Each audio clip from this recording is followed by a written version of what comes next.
भारतीय Janata party, RSS, हमारे general VK Singh और जनरल सतवीर सिंह ने रेवाड़ी में जो मीटिंग किया था, उससे पहले इन पेंशन के डिस्कशनों पे बात होकर जो देना था वो तय कर दिया गया था। जिस दिन उस राजनीतिक धरने में सेना ने पार्टिसिपेट किया था, उस दिन ही इस पेंशन की बेसिकों का डिसाइड हो चुका था। और मोदी जी फिर भी छाती ठोककर किसी मीटिंग में कह देते हैं कि मैंने 65,000 करोड़ रुपया दे दिया। और ये सेना का 97% जवान तो यहाँ पर जंतर मंतर पे बैठा है। आपने कभी उन जंतर मंतर पे पूछे बैठे हुए लोगों से, या जिनके ज्ञापन उनके पास पहुँचे हैं, उस पर कभी उन्होंने सोच के कहा है कि वो पैसा गया कहाँ पे? लगा हुआ था। उससे पहले ये विसंतियों का भाजपा, आरएसएस और हमारे जनरलों वीके सिंह, सतवीर के बीच में साठगांठ हो चुकी थी कि जवानों को क्या देना है और अफसरों ने क्या लेना है। इतनी महंगाई होगी, उसके बावजूद भी सरकार आपके बारे में अभी भी नहीं सोच रही है। क्या लगता है आपको कि सोचेगी आने वाले समय में? मैं सबसे पहली बात तो अपने पूर्व सैनिकों को और इस देश के देशवासियों को ये कहना चाहूँगा कि जंतर मंतर पर हम पूर्व सैनिकों का 103वां दिन धरने का है। और हमारा धरना OROP के लिए है, एक जैसी नौकरी, एक जैसी पेंशन के लिए।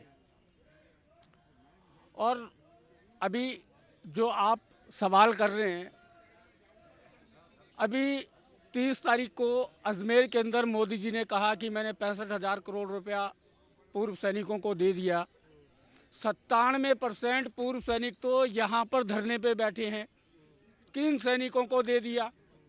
हमें पता है कि भारतीय जनता पार्टी, आरएसएस, हमारे जनरल वीके सिंह और जनरल सतवीर सिंह ने रेवाड़ी में जो मीटिंग किया था, उससे पहले इन पेंशन के डिस्कशनों पे बात होकर जो देना था वो तय कर दिया गया था।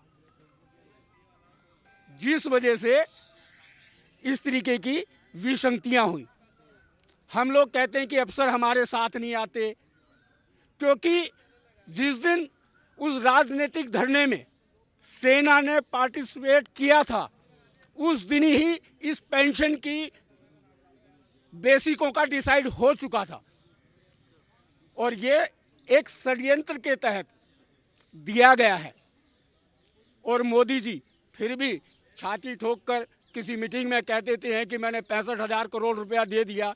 और ये सेना का 97% जवान तो यहाँ पर जंतर मंतर पे बैठा है। आपने कभी उन जंतर मंतर पे पूछे बैठे हुए लोगों से, या जिनके ज्ञापन उनके पास पहुँचे हैं, उस पर कभी उन्होंने सोच के कहा है कि वो पैसा गया कहाँ पे? लेकिन वो ऐसा नहीं करेंगे, क्योंकि वो एक स्कीम के तहत प्रधानमंत्री जी बनने से पहले जो एक मॉडल सेट किया हुआ था उन्होंने, और हमारे सेना के जनरल सतवीर और जनरल वीके सिंह ने मिलकर, आरएसएस ने मिलकर, उसके बाद मीटिंग हुई थी। एक्स दुश्मनों को गुमराह किया गया था उस मीटिंग में।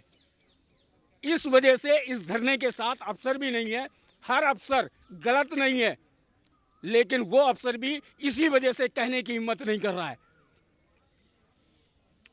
और मोदी जी कहते हैं कि हमने 65,000 करोड़ रुपया दे दिया, और 97% जवान जो है धरने पे बैठा हुआ है। तो दे किसको दिया?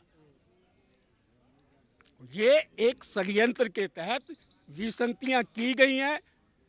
ये Bharatiya Janata Party, Modi ji, defence minister, RSS, general Satveer, general VK Singh की साठगांठ से की गई विसंगतियां हैं। और इन विसंगतियों के खिलाफ जब तक न्याय नहीं मिलेगा, जब तक हम लड़ेंगे। और इन विसंगतियों के ऊपर हमको न्याय लेंगे,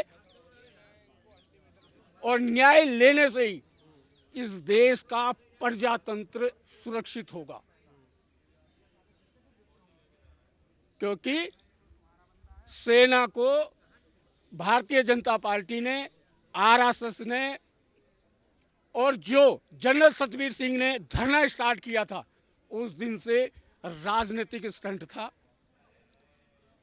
और बहला फुसला के उस धरने के माध्यम से हमें रेवाड़ी में इकट्ठा किया, और रेवाड़ी में इकट्ठा वो धरना लगा हुआ था। उससे पहले ये विसंतियों का भाजपा, आरएसएस और हमारे जर्नलों के, वीके सिंह, सतबीर के बीच में सांठगांठ हो चुकी थी कि जवानों को क्या देना है और अफसरों ने क्या लेना है। इस वजह से इतने बड़े फर्क हैं।